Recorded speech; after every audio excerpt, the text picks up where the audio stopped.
Hello, Ajay Mahato this side. और आज हम लोग बायो का एक नया यूनिट शुरू करने जा रहे हैं, दैट इज़ ह्यूमन फिजियोलॉजी। और ह्यूमन फिजियोलॉजी का एक फर्स्ट चैप्टर आज डिस्कस करेंगे, शुरू करेंगे, that is digestion and absorption.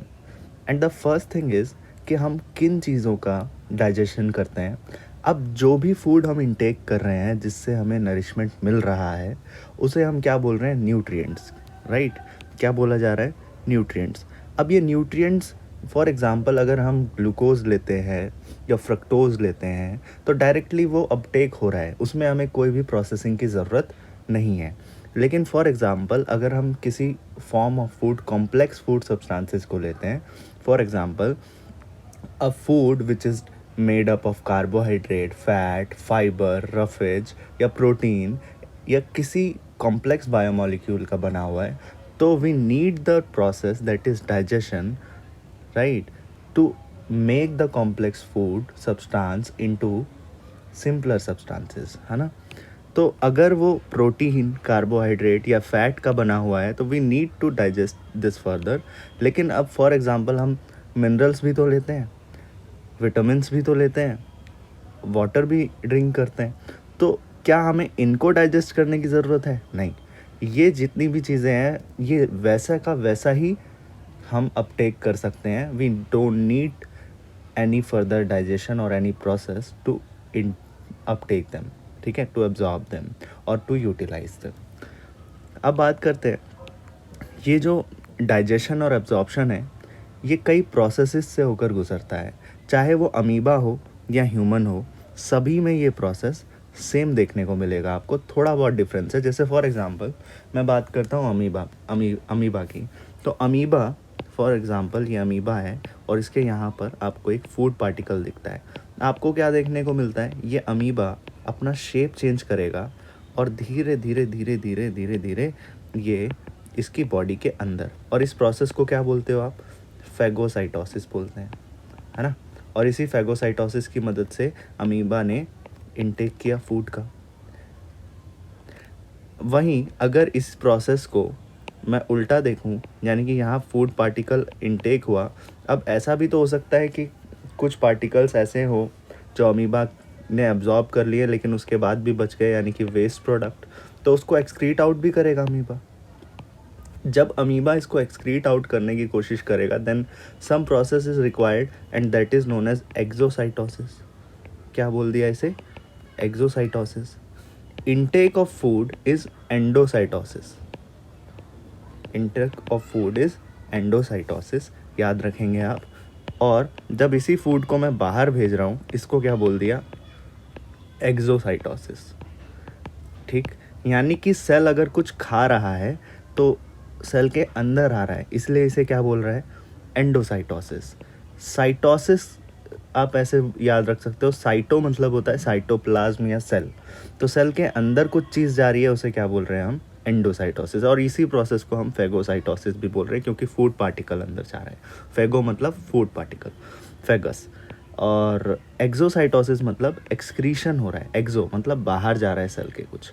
अच्छा, सेल अगर पानी पिए तो, सेल का अगर ड्रिंकिंग हो रहा है तो हम बोल देते हैं उसे पीनोसाइटोसिस, ठीक है। ये कुछ टर्म्स है जो आप याद रखेंगे, एंडोसाइटोसिस, एक्सोसाइटोसिस एंड पीनोसाइटोसिस। तो अमीबा जिस तरह से प्रोसेसेस से गुजर रहा है, जिसने इनटेक किया फूड का, और क्या देखते हो आप, फूड का इनटेक होने के साथ साथ उसका एब्जॉर्प्शन हुआ और जो वेस्ट पार्ट था वो एक्सक्रीट आउट हो गया। क्या ये प्रोसेस हमारी बॉडी में भी देखने को मिलता है? हाँ बिल्कुल, थोड़ा सा कॉम्प्लेक्स और थोड़ा सा बेटर फॉर्म में, लेकिन ये सब फॉर्म्स, ये सब प्रोसेसेस हमारी बॉडी में भी, ह्यूमन बॉडी में भी देखने को मिलेंगे। जैसे first process is ingestion. Mouth की मदद से हम क्या करते हैं, कोई भी फूड पार्टिकल अंदर ले रहे हैं, इनटेक कर रहे हैं, and the process is known as ingestion, right. Next process is digestion. अब ईसोफेगस से वो अंदर तो चला गया, अब मुझे क्या करना है, वो कॉम्प्लेक्स फूड, फॉर एग्जांपल मेरी बॉडी को तो नहीं पता कि एप्पल क्या है, बनाना क्या है, राइट। मेरी बॉडी को ये पता है कि वो कार्बोहाइड्रेट क्या होता है, फैट क्या होता है, या प्रोटीन्स क्या होते हैं, ठीक है। और उसको वो फर्दर सिंपलर सब्सटेंसेस में कन्वर्ट करेगा, जैसे ग्लूकोज, अमीनो एसिड और glycerol, fatty acid, nucleic acids, ठीक है। तो इन छोटे छोटे छोटे छोटे सिंपलर सब्सटेंसेस में ये कन्वर्ट करेगा। And the process of this catabolism, catabolism का मतलब ही तो ये होता है कि एक लार्ज मॉलिक्यूल का छोटे छोटे मॉलिक्यूल्स में टूट जाना, इसे ही हम क्या बोलते हैं, कैटाबॉलिज्म, राइट। तो डाइजेशन का क्या मतलब है, कॉम्प्लेक्स फूड सब्सटेंसेस का सिंपलर सब्सटेंसेस में ब्रेक डाउन होना, इसी को हम क्या बोल रहे हैं, डाइजेशन। क्लियर। अब डाइजेशन तो हो गया, डाइजेशन के बाद मैं क्या देखूंगा कि जो भी न्यूट्रिएंट्स मुझे उस डाइजेस्टेड फूड से मिले हैं, they should be Uptake into blood stream, वो ब्लड स्ट्रीम में जाना चाहिए ताकि वो सारा न्यूट्रिएंट मेरी पूरी बॉडी में चला जाए। तो उस न्यूट्रिएंट का एब्जॉर्ब होना, ठीक, थर्ड प्रोसेस इज एब्जॉर्प्शन। उस न्यूट्रिएंट का एब्जॉर्ब होना किधर, ब्लड स्ट्रीम से। हम देखते हैं ये न्यूट्रिएंट का एब्जॉर्प्शन होता है कहाँ पर, स्टमक से निकलकर जो स्मॉल इंटेस्टाइन आया है वहाँ से। तो उस न्यूट्रिएंट का एब्जॉर्प्शन होगा और आप बोलोगे ये न्यूट्रिएंट एब्जॉर्ब हो चुका है और पूरी बॉडी में घूम रहा है ब्लड स्ट्रीम की मदद से। Next is assimilation. चलो एब्जॉर्ब तो हो गया, लेकिन एब्जॉर्ब होने के बाद उसका करें क्या भाई, काम तो तब है ना उस न्यूट्रिएंट का जब उस न्यूट्रिएंट से मुझे एनर्जी मिल सके। तो जब ये न्यूट्रिएंट ब्लड के थ्रू एब्जॉर्ब होकर पूरी बॉडी में घूमेगा, पूरी बॉडी के सेल्स में घूमेगा, you need to make energy from them, ठीक। और इसी प्रोसेस को, यानी कि जब इस न्यूट्रिएंट का यूज़ हो रहा है, यानी कि उस ग्लूकोज का, वो जो ग्लूकोज घूम रहा है पूरी बॉडी में, उसका आप रेस्पिरेशन करवाने के बाद एटीपी बना रहे हो, राइट। इसका energy, ATP is a form of energy, है ना। तो ये जो एटीपी बना रहे हो, फिर उसका यूज़ हो रहा है और उस एनर्जी का यूज़ किया जा रहा है किसी भी तरह का मेटाबॉलिज्म करने के लिए, या कोई भी प्रोसेस, डेली शेड्यूल का जो भी प्रोसेस है जिससे आपकी बॉडी गुजर रही है, वो सारे प्रोसेस करने के लिए वो एनर्जी काम आ रही है। तो ये सब प्रोसेस, इस प्रोसेस को, इस स्टेप को क्या बोल रहे हैं हम, एसिमिलेशन, राइट। अब ऐसा भी होगा कि कई सारा ऐसा पार्ट जो अपने यूज़ में नहीं है, दैट इज़ वेस्ट पार्ट, और उसको बाहर, बॉडी से बाहर एक्सक्रीट आउट करना, इसे क्या बोलते हैं हम, इजेशन, राइट। इसे क्या बोल देते हैं, इजेशन। नेक्स्ट, अब क्योंकि मैंने बोला था अमीबा, शुरुआत की थी हमने अमीबा से, तो अमीबा तो वॉज अ बेसिक स्ट्रक्चर, ठीक है, जहाँ पर आपने देखा इंजेशन हो रहा है, एब्जॉर्प्शन हो रहा है, एसिमिलेशन हो रहा है और इजेशन, ये सारे पांचों प्रोसेस, ये सब किस में हो रहा है, अमीबा में भी हो रहा है और ह्यूमन में भी हो रहा है। लेकिन थोड़ा बहुत डिफरेंस तो होगा, राइट। तो ह्यूमन के पास पूरा एक ह्यूमन डाइजेस्टिव सिस्टम है, वहीं अमीबा के पास ये सिस्टम नहीं है। ह्यूमन डाइजेस्टिव सिस्टम का एक ब्रीफ देख रहे हैं, फिर हम इनको पर्टिकुलर एक एक कर डिस्कस करेंगे, ठीक है। Human digestive system, for example, इसमें शुरुआत होती है माउथ से, ठीक, जिसकी मदद से हम इंजेशन कर रहे थे, और माउथ से जो भी फूड लेते हैं, फूड इनटेक हुआ माउथ से, वो सीधा जाता है अपना बक्कल कैविटी में। Buccal cavity includes teeth. Buccal cavity में हमको क्या देखने को मिलते हैं, टीथ, एक पैलेट देखने को मिलता है। पैलेट का क्या मतलब है, पैलेट मतलब अगर आप ऐसा देखें कि दो चैम्बर्स हैं, दो कैविटीज़ हैं, एक है बक्कल कैविटी जिसमें फूड इनटेक हो रहा है, एक है नेज़ल कैविटी जिसकी मदद से एयर इनटेक कर रहे हैं हम, और नेज़ल कैविटी ऊपर है और ये बक्कल कैविटी नीचे है, जिसे ओरल कैविटी भी बोल रहे हैं। तो ये जो एयर कैविटी है, या जो जिसकी मदद से मैं एयर ले रहा हूँ, ये ऊपर है और ये नीचे है, इनके बीच में एक सरफेस है, बीच में एक, आप बोलो, ब्रिज है जो इन दोनों को सेपरेट कर रहा है, राइट। तो अगर ये आप फील कर सकते हो, अगर आप अपने टंग को ऊपर की तरफ रोल करो तो you reach to a surface, एक रूफ में पहुंचते हो, यानी कि जब आप ऊपर की तरफ टंग को टच करते हो तो आप एक रूफ पर पहुंचते हो, और ये रूफ जो सेपरेट कर रहा है बक्कल कैविटी को किससे, नेज़ल कैविटी से, इसे बोलते हैं पैलेट। क्लियर। अब यहीं बक्कल कैविटी में मुझे एक और ऑर्गन मिलता है that helps in tasting the food, that is tongue. Teeth क्या काम करता है, च्यूइंग ऑफ फूड में, फूड को मिक्स करने के लिए, ग्राइंड करने के लिए, च्यू करने के लिए, या इवन सम कार्निवोर्स में आप देखते हो tearing of food, grinding of food, ठीक है, कटिंग ऑफ फूड। तो ये सब काम है टीथ्स का, हम पढ़ेंगे एक एक करके। सलाइवरी ग्लैंड्स होते हैं। अब आप सोचेंगे कि शुरुआत जो डाइजेशन की होती है वो तो स्टमक से होती है क्योंकि वहाँ पर एंजाइम होते हैं, but in salivary glands also some enzymes are there like salivary amylase, जो फूड का डाइजेशन यानी कि कार्बोहाइड्रेट जैसे फूड्स का डाइजेशन यहीं शुरू कर देते हैं, ठीक है। तो कार्बोहाइड्रेट का डाइजेशन सलाइवरी ग्लैंड यानी कि बक्कल कैविटी में ही शुरू हो चुका है, ठीक। और सलाइवरी ग्लैंड से निकलने वाले एंजाइम इसको हेल्प करते हैं। नेक्स्ट, फिर यहाँ से फूड जाएगा ईसोफेगस में। ईसोफेगस बस एक कैनाल की तरह वर्क कर रहा है। ईसोफेगस एक ट्रांसमिटिंग एजेंट की तरह वर्क कर रहा है जो फूड को बक्कल कैविटी से स्टमक तक लेकर जा रहा है, ठीक। बाकी यहाँ पर कोई भी किसी भी तरह का डाइजेशन नहीं होता है, ठीक।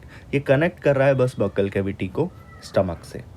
Next is stomach. स्टमक में डाइजेशन शुरू हो जाता है क्योंकि यहाँ पर कुछ एंजाइम्स होते हैं, HCl होता है, बहुत सारी चीज़ें होती हैं, हम पढ़ेंगे। नेक्स्ट इसके बाद होता है स्मॉल इंटेस्टाइन। स्मॉल इंटेस्टाइन के भी फर्दर 3 पार्ट्स होते हैं। शुरुआत यहाँ पर भी डाइजेशन होता है और लास्ट जो डाइजेशन, कंप्लीशन ऑफ डाइजेशन जो होता है वो आपका first part of small intestine में आकर ख़त्म होता है, दैट इज़ ड्यूडेनम। उसके बाद आता है जेजुनम और इलियम। यहाँ जेजुनम और इलियम में एब्जॉर्प्शन शुरू हो जाता है, absorption of water, minerals, vitamins, इन सब का एब्जॉर्प्शन होना शुरू हो जाता है। और जैसा मैंने बताया ये एब्जॉर्ब होकर ब्लड स्ट्रीम में जाना शुरू करता है, ठीक है। उसके बाद ऐसा भी होगा कुछ वेस्ट पार्ट बचेगा। मोस्ट ऑफ द एब्जॉर्प्शन जो होता है वो हमारा लार्ज इंटेस्टाइन में वाटर और मिनरल्स का होता है। वाटर और मिनरल्स का जो एब्जॉर्प्शन होगा यानी कि कंप्लीशन ऑफ एब्जॉर्प्शन वो कहाँ पर होगा, लार्ज इंटेस्टाइन में, ठीक। लेकिन उसके बाद भी मुझे कुछ ऐसा पार्ट बचेगा that is excretory part, that is west part, जिसका मुझे इजेशन करने की ज़रूरत है। फिफ्थ प्रोसेस देखो, जिसका मुझे इजेशन करने की ज़रूरत है, तो उसमें कौन हेल्प करेगा, लार्ज इंटेस्टाइन। सीकम, कोलोन और रेक्टम, ये 3 पार्ट्स हैं लार्ज इंटेस्टाइन के, क्लियर। और रेक्टम ओपन होता है एनस में and that is the outer part of the body, ठीक है।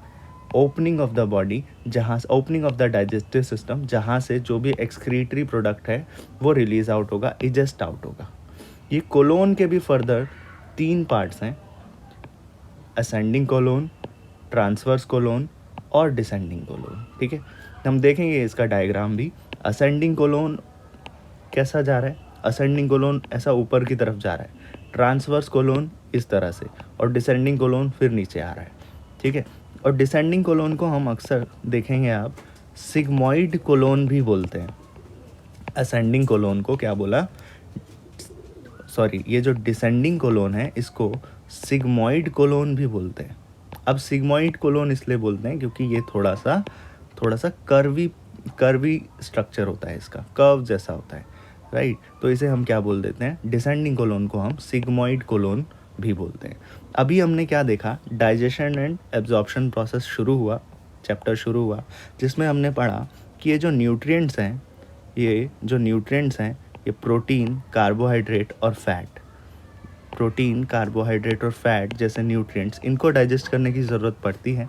हालांकि वाटर, मिनरल्स और विटामिन्स ये हम एज इट इज़ ले सकते हैं।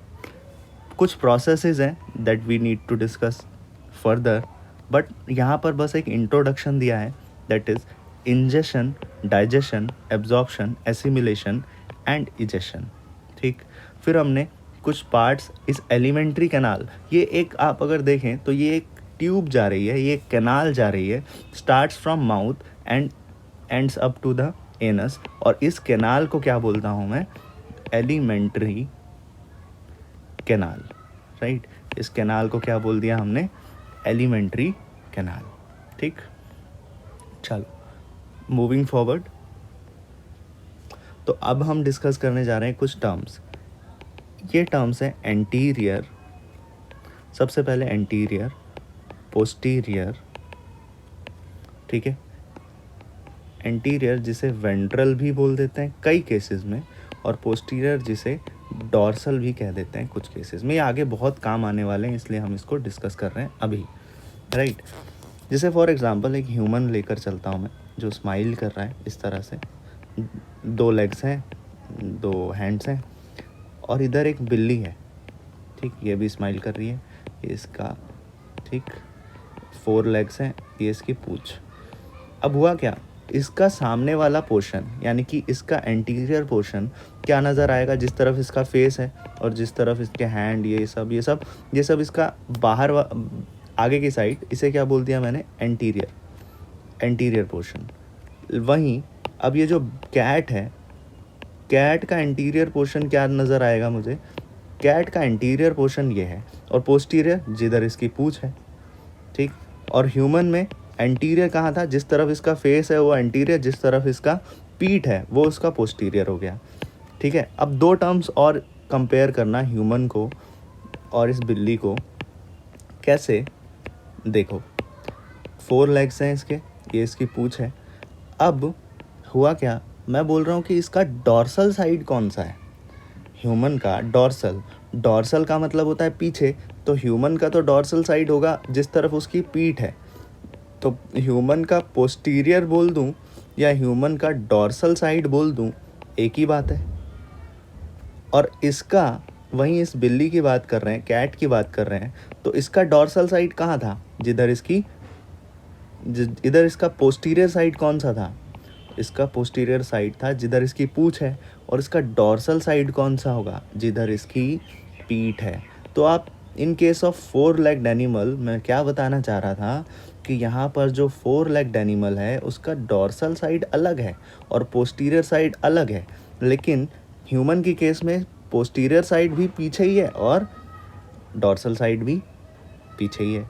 अच्छा, सेम एंटीरियर क्या बोला था मैंने, जिधर फेस है वो ह्यूमन का एंटीरियर साइड हो गया, और जिधर कैट का फेस है वो भी क्या हो गया, एंटीरियर साइड हो गया। लेकिन वेंट्रल क्या होगा, जो ह्यूमन का एंटीरियर है वही ह्यूमन का क्या होगा, वेंट्रल साइड होगा। और जो कैट का ये वाला पोर्शन है, ठीक है, जहाँ इसका पेट वाला साइड है, इसको क्या बोलूँगा मैं, जो पीठ वाली साइड थी उसको डॉर्सल बोल दिया, और ये जो पेट वाला साइड है इसे क्या बोल दिया, वेंट्रल। तो यहाँ भी आप देख रहे हो in case of cat anterior वाला पार्ट अलग है और वेंट्रल वाला पार्ट अलग है, लेकिन जब मैं बात करता हूँ ह्यूमन की तो उसका एंटीरियर भी सेम है और वेंट्रल भी सेम है। I hope it is clear, right. तो anterior ventral, posterior dorsal, I hope ये टर्म्स क्लियर हैं आपको। आगे नेक्स्ट आपको ये डायग्राम दिख रहा है जिसमें मैं एलिमेंट्री कैनाल को रेफ़र कर रहा हूँ, ठीक है। एलिमेंट्री कैनाल जब यहाँ बना हुआ है तो आपको दिखता है शुरुआत होती है कहाँ से, माउथ से शुरुआत होती है। फिर मैंने बताया था बक्कल कैविटी, जहाँ पर टीथ, टंग, पैलेट, ठीक, और सलाइवरी ग्लैंड्स मिलते हैं, राइट। और फिर मुझे यहाँ पर दिखता है कि एक ट्यूब जा रही है जो कनेक्ट कर रही है बक्कल कैविटी को स्टमक से, जिसे मैंने बोला था बक्कल कैविटी को जो कनेक्ट कर रहा है स्टमक से, इसको क्या बोला था, ईसोफेगस। इधर बोला कि भाई ये जो स्टमक है, ध्यान दें, ये जो स्टमक है इसके अंदर फूड जो है वो मिक्सिंग अप हो रहा है, और यहाँ मुझे दिख रहा है कि ये फूड डाइजेशन होना इस फूड का शुरू हो चुका है। स्मॉल इंटेस्टाइन में ये फूड यहाँ से जाएगा स्मॉल इंटेस्टाइन में, जहाँ इसका डाइजेशन कंप्लीट होगा ड्यूडेनम में, जेजुनम और इलियम में फर्दर एब्जॉर्प्शन शुरू हो जाएगा, और कंप्लीशन ऑफ एब्जॉर्प्शन कहाँ होगा, इस लार्ज इंटेस्टाइन में, फिर फाइनली रेक्टम और एनस के थ्रू फूड बाहर। तो ये एक स्ट्रक्चर है। अब थोड़ा सा इन पार्ट्स पर गौर करते हैं जहाँ से इंजेशन हो रहा है, ठीक। एक रीजन है जहाँ आप फूड रखते हैं, जैसे उसको बोलते हैं वेस्टिब्यूल, मतलब टीथ अगर आप फील कर सकें तो आप क्या करो, अपनी जीभ को, अपने टंग को टीथ और लिप्स के बीच में लेकर जाओ, तो आपको एक रीजन मिलेगा, और उस रीजन को क्या बोलते हैं, वेस्टिब्यूल। ये फॉर एग्जांपल जो टोबैको खाते हैं वो टोबैको कहाँ रखते हैं, इसी के बीच में रखते हैं, है ना। या तो हम भी फूड कहाँ रखते हैं, च्यू करने में ये वेस्टिब्यूल हेल्प करता है, ठीक है। तो ये जो वेस्टिब्यूल है, it is the region between teeth and lips. Clear है, आगे बढ़ते हैं। अभी मैंने बताया था आपको एक सेपरेशन है किसके बीच में, बक्कल कैविटी के बीच में और नेज़ल कैविटी के बीच में, ठीक। बक्कल कैविटी और नेज़ल कैविटी के बीच में एक सेपरेशन है, यानी कि ये वो सरफेस है, ये वो सरफेस है, यानी कि ये ज़मीन है, ये फ्लोर है, ठीक है। ये फ्लोर है किसका? पैलेटाइन की बात कर रहे हैं। ये फ्लोर है या ज़मीन है किसका? नेज़ल कैविटी का तो फ्लोर हो गया ये। Nasal cavity for example, nasal cavity ऊपर है तो नेज़ल कैविटी का फ्लोर, और नीचे क्या है? बक्कल कैविटी है, तो बक्कल कैविटी का तो रूफ हो गया। तो बक्कल कैविटी की जो रूफ है और नेज़ल कैविटी की जो फ्लोर है, इसको हम क्या बोल रहे हैं? पैलेटाइन। मैंने बोला था आप इसको जीभ को अगर इस तरह से ऊपर लेकर जाओ, ये जीभ को इस तरह से ऊपर लेकर जाओ तो आपको ये सरफेस मालूम पड़ेगी। तो इसे ही क्या बोल रहे हैं? इस सरफेस को पैलेटाइन बोल रहे हैं। अच्छा, ये पैलेटाइन दो तरह की है। एक तो आगे की तरफ है, अभी सेम चीज़ एंटीरियर और पोस्टीरियर अभी डिस्कस किया हमने।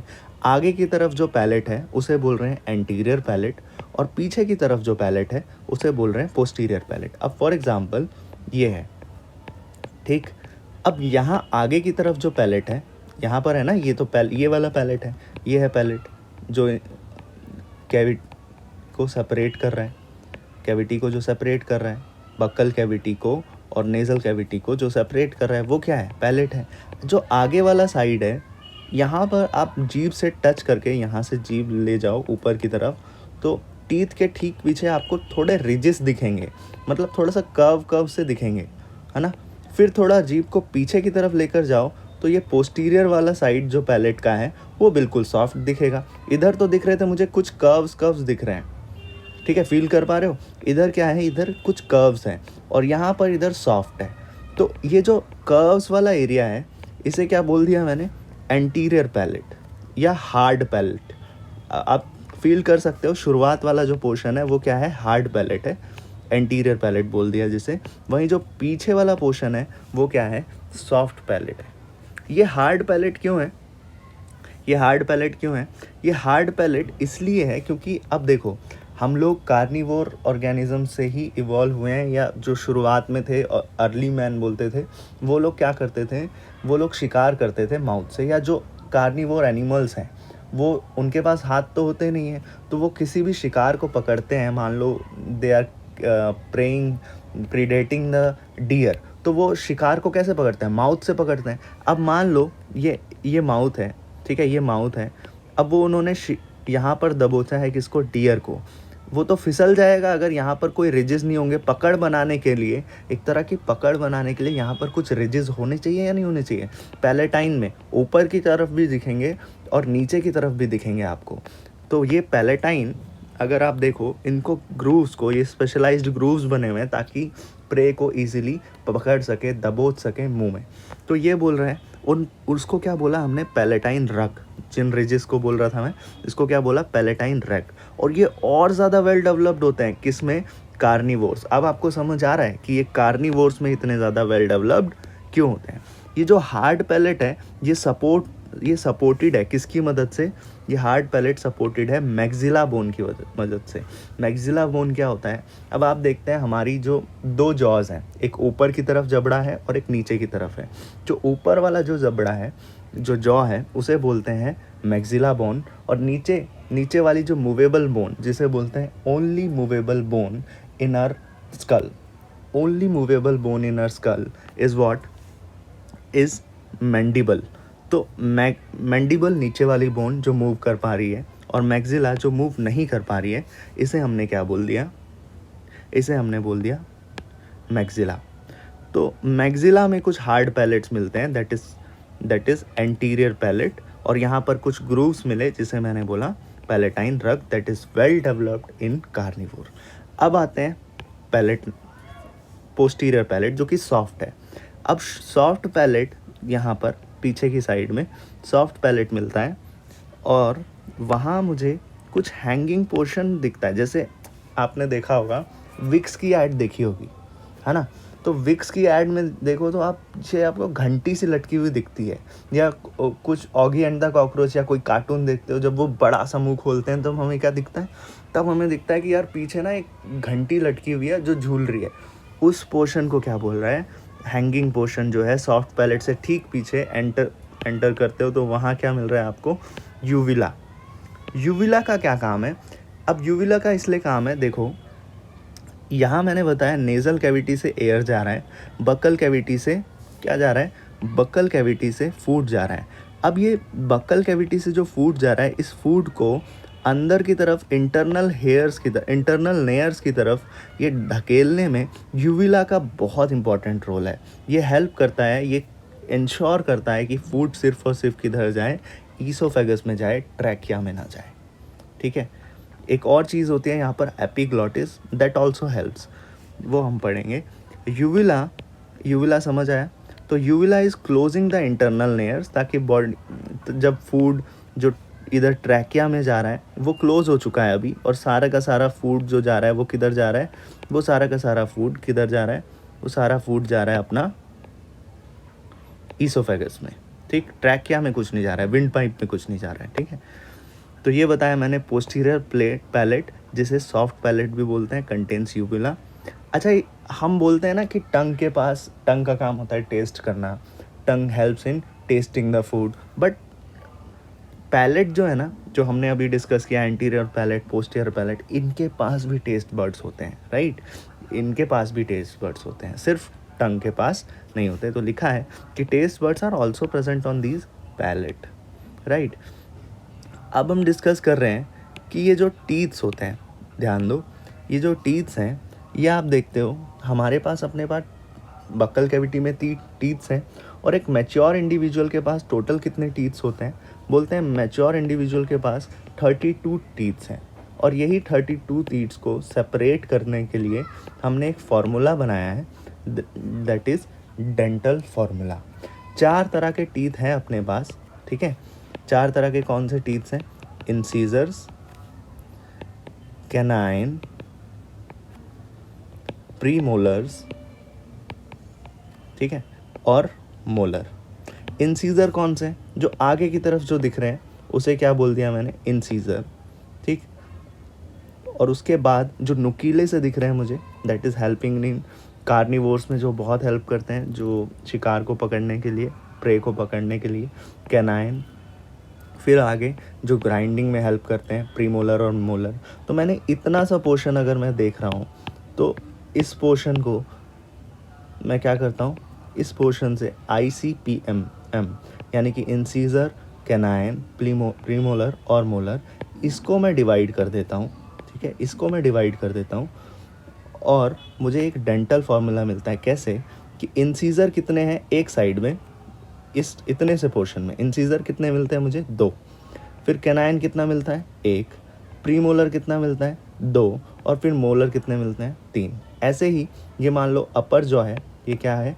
अपर जॉ है, और ये है लोअर जॉ।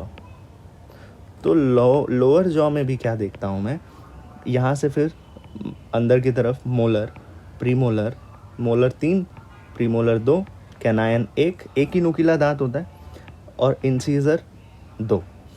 अब ये एक फार्मूला बन गया, IC premolar molar, IC premolar molar. 2 incisor, 1 canine, premolar 2 और मोलर 3। तो 2123 upon 2123 is the dental formula of human. अच्छा, 2123 ये 32 तो हुए नहीं। अब देखो 32 कैसे होंगे?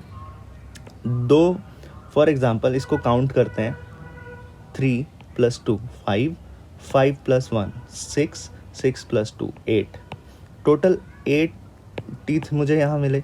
अब 8 अगर यहाँ पर है तो 8 तो यहाँ भी होंगे, 8 और 8 कितने हो गए? 16। 16 अगर अपर जॉ में है तो 16 लोअर जॉ में भी होंगे। मतलब अगर इसको मैं 2 से मल्टीप्लाई कर दूँ तो मुझे क्या मिल जाते हैं? 32 टीथ्स मिल जाते हैं अब, ठीक है, अपर जॉ में और लोअर जॉ में। 16 अपर जॉ में और 16 लोअर जॉ में, ठीक है। ये क्या हो जाते हैं? 32। अब बात आती है कि ये सभी ऑर्गेनिजम्स में तो 32 नहीं मिलते हैं ना। क्या आपके पास 32 टीथ्स हैं? नहीं, अपने पास तो गिनती के कम टीथ्स होंगे। और ये क्यों है कम 32 से? विजडम वाले तो नहीं है, अक्कल दाढ़ बोलते हैं जिसको। अब उसके पीछे रीज़न है, लेकिन उससे पहले कुछ टर्म्स डिस्कस कर लेते हैं, फिर आएंगे उस पर, दोबारा डेंटल फार्मूला पर आएंगे, लेकिन उससे पहले हमको ज़रूरी है कि कुछ टर्म्स डिस्कस कर लें। हम टीथ्स को डिवाइड करते हैं on the basis of what, on the basis of number of set. अच्छा, कुछ ऐसे ऑर्गेनिजम्स होते हैं जिनकी बॉडी में, जिनके बक्कल कैविटी में टीथ सिर्फ एक बार आते हैं, ठीक। टीथ क्या आते हैं, सिर्फ एक बार आते हैं पूरी लाइफ में, मतलब एक बार अगर टूट गए तो दोबारा नहीं आएंगे, ठीक है। तो one set in life time, तो उसको क्या बोल दिया, मोनोफायडोंट।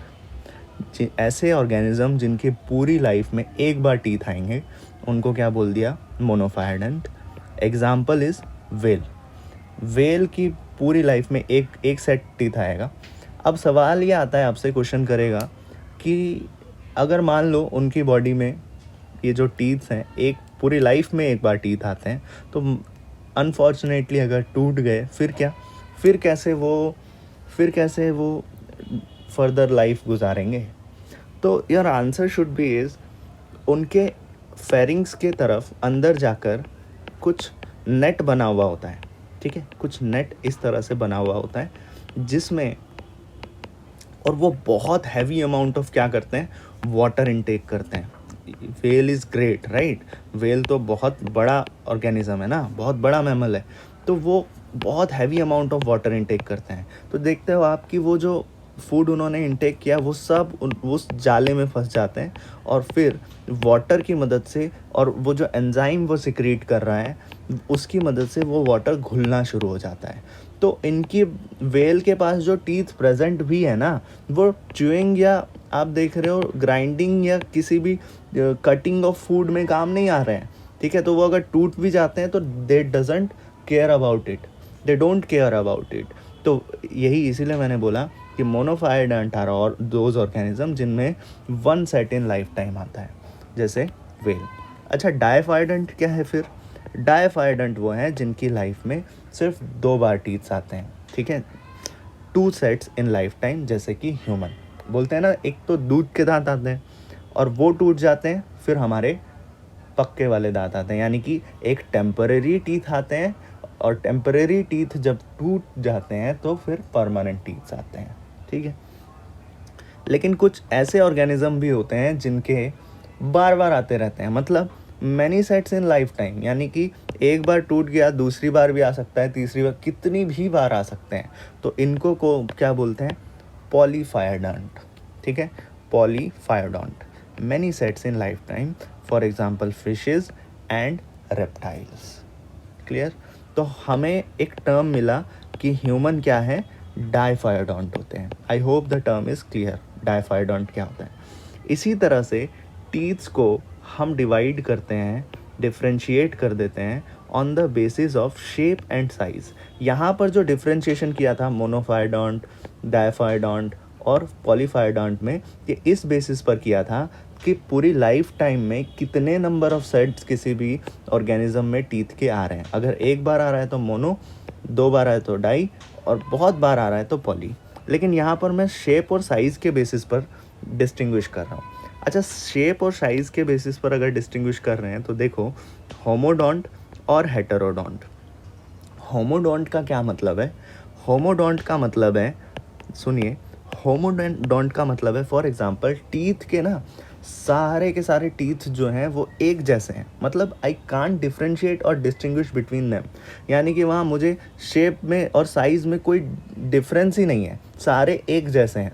तो उसको क्या बोल दिया मैंने, होमोडोंट बोल दिया। ऐसा किस में देखने को मिलता है? फिशेज़ में और एम्फीबियंस में, राइट। हेटेरोडोंट, हेटेरोडोंट में कौन आते हैं? ह्यूमंस आते हैं। और ह्यूमन का अभी अभी मैंने बोला कि सारे टीथ्स अलग अलग हैं, 4 अलग अलग तरह के टीथ्स मिल रहे हैं। और ये क्या 4 अलग अलग के तरह के ये जो टीथ्स हैं, या कि सेम है टाइप, शेप और साइज़ में? इंसीजर, कैनाइन और प्रीमोलर और मोलर, क्या ये सेम है साइज़ और शेप में? नहीं ना। तो इनको क्या बोल देते हैं हम? हेटेरोडोंट। तो 2 टर्म्स हमें ह्यूमन के बारे में क्लियर हो गए कि ह्यूमन के जो टीथ्स होते हैं वो क्या होते हैं, डायफायडोंट होते हैं, मतलब 2 बार आते हैं, टेम्परेरी टीथ और परमानेंट टीथ, राइट। और ह्यूमन के जो टीथ्स होते हैं वो सब साइज और शेप में अलग होते हैं, 4 तरह के टीथ्स होते हैं, तो इसीलिए उन्हें क्या बोल दिया, हेटेरोडोंट। अगर मैं बात करूं on the basis of attachment, again third thing, अभी तक हमने नंबर ऑफ सेट के बेसिस पर और शेप और साइज के बेसिस पर डिस्टिंग्विश किया था, अब हम कर रहे हैं on the basis of attachment. तो on the basis for attachment अगर देखूं तो यहाँ पर मुझे 3 तरह के टीथ्स दिखते हैं, एक्रोडोंट, प्लूरोडोंट और थीकोडोंट। एक्रोडोंट, प्लूरोडोंट और थीकोडोंट।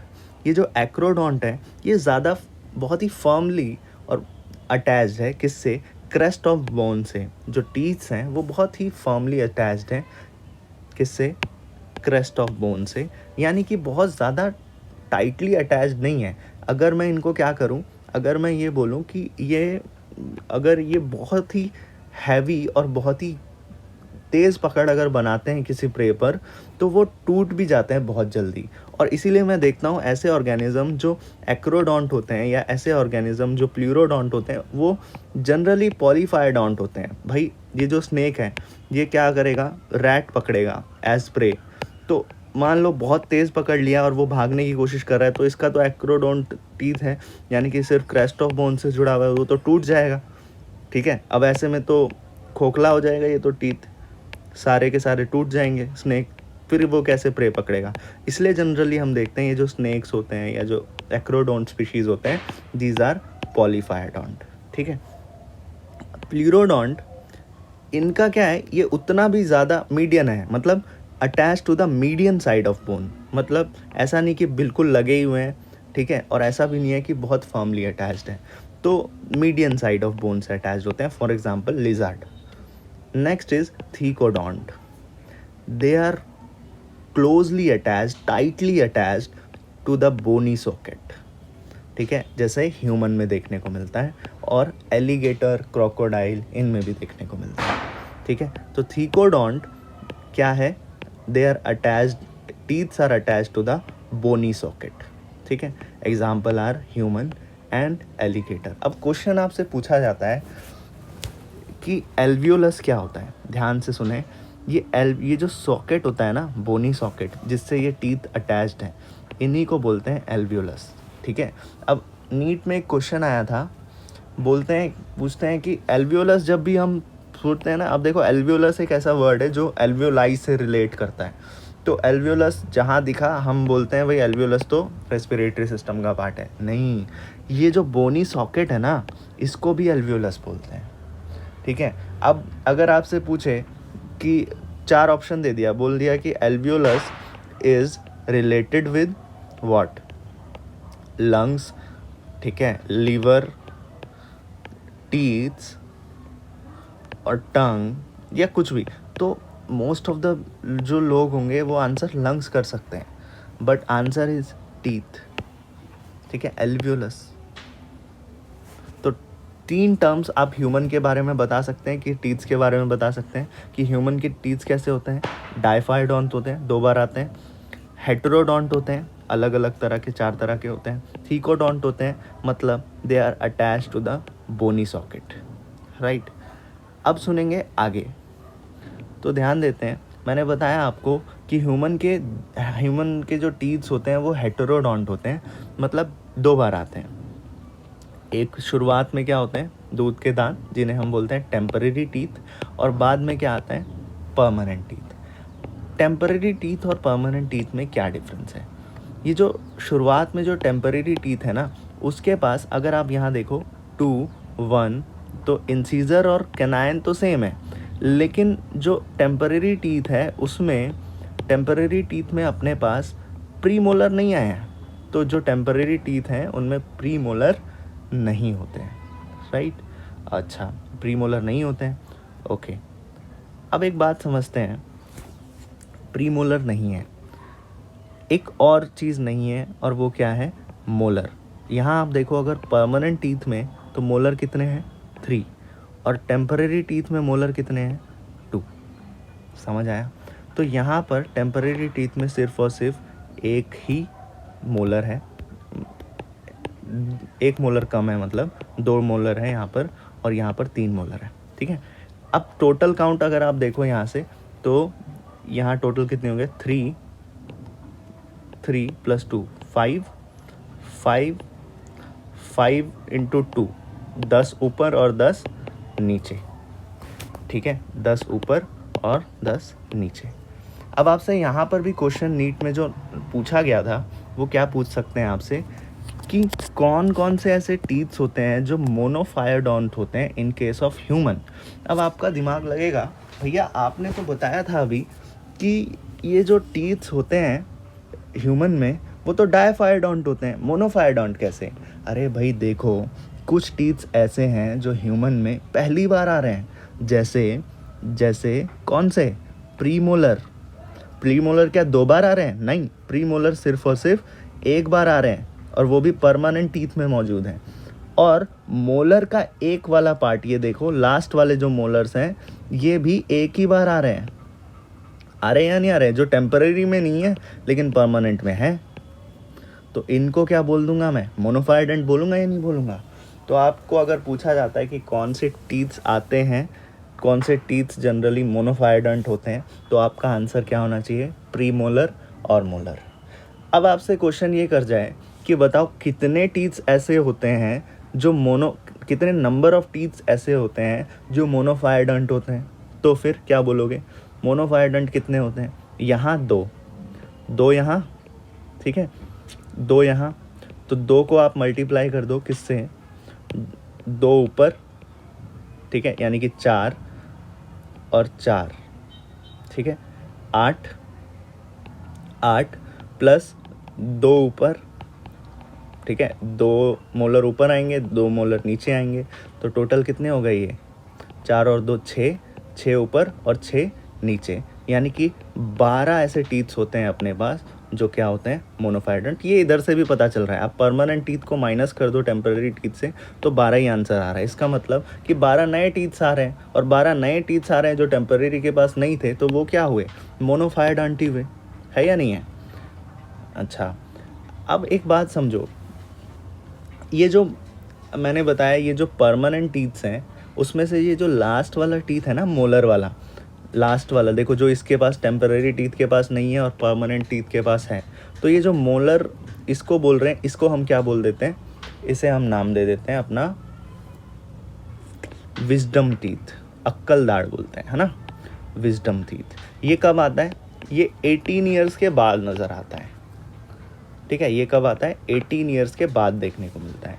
तो अगर आपसे वो क्वेश्चन करे कि एक बॉय है जिसकी एज क्या है, 17 ईयर्स ओल्ड, उसकी एज क्या है, 17 years old, tell me the number of teeths, tell me the number of teeths present in them, कितने नंबर ऑफ टीथ्स होंगे उसमें। तो आप क्या करोगे, आप बोलोगे भाई उसका फॉर्मूला क्या होगा, 2 1 2, देखो 2 तो आ ही जाएंगे, 2 प्रीमोलर तो आ ही जाएंगे, लेकिन अगर कोई 17 ईयर्स का है और उसमें विजडम टीथ नहीं आए हैं तो 2 1 2 2 होगा, 2 3 नहीं होगा। क्यों? क्योंकि लास्ट वाले विजडम टीथ 3 तो आए नहीं है। अब इसको काउंट कर लो आप, मिल जाएगा आपको आंसर, 2 3 3 और 2 5 5 और 2 7 7 7 इधर, या तो 7 इधर भी होंगे, यानी कि टोटल 14 और नीचे भी 14, तो टोटल कितने होगा, 28, यानी कि 4 जो विजडम टीथ हैं वो अभी नहीं आए हैं, तो 32 में से 4 माइनस कर दो तो 28 is the answer, right. I hope it is clear कि टेम्पररी टीथ कैसे आते हैं और परमानेंट टीथ कैसे आते हैं। नेक्स्ट, अब on the basis of function मैं इन टीथ्स को फर्दर डिवाइड कर देता हूँ। जैसे जो कटिंग के लिए जो यूज़ आते हैं, ठीक है, ऐसे टीथ्स जो कटिंग में यूज़ होते हैं वो कौन से हैं, इंसीजर्स। अच्छा, ऐसे टीथ्स जो टीयरिंग में यूज़ होते हैं वो कौन से हैं, कैनाइन्स। और ऐसे टीथ्स जो ग्राइंडिंग में यूज़ होते हैं वो कौन से, ग्राइंडिंग मतलब मिक्सिंग अप, मतलब बहुत ज़्यादा मैश कर देने में फूड को, उसको क्या बोल दिया, प्रीमोलर और मोलर्स, ठीक है। अब थोड़ा सा दोबारा देखते हैं क्या पढ़ा आज हमने। डाइजेशन एंड एब्जॉर्प्शन डिस्कस किया शुरू से, जिसमें न्यूट्रिएंट्स बताया आपको, protein, carbohydrate, fat, they need to be digested further, but ये वाटर, मिनरल और विटामिन्स इनको नहीं। इंजेशन, डाइजेशन और एब्जॉर्प्शन और एसिमिलेशन, इजेशन, ये सबको तो ये सब तो डाइजेशन प्रोसेस, ये जो डाइजेस्टिव सिस्टम है, ये सब प्रोसेस इंक्लूड करके अपना डाइजेस्टिव सिस्टम के प्रोसेसिंग में हेल्प करते हैं। कुछ ये जो ह्यूमन डाइजेस्टिव सिस्टम के एलिमेंट्री कैनाल जो बोला था मैंने, इसके ऑर्गन्स डिस्कस किए थे, mouth, buccal cavity, oesophagus, stomach, small intestine, large intestine, ठीक है। नेक्स्ट, फिर मैंने यहाँ पर डायग्राम आपको दिखाया कि इस तरह का स्ट्रक्चर है। एंटीरियर क्या होता है, वेंट्रल क्या होता है, पोस्टीरियर क्या होता है, डॉर्सल क्या हो सकता है, और ये किस तरह से अलग हो सकता है 4 लेग्ड एनिमल में और 2 लेग्ड एनिमल में। एक रीजन है टीथ और लिप्स के बीच में जिसे आप वेस्टिब्यूल बोलते हैं, and the separation between buccal cavity and nasal cavity, that is palatine.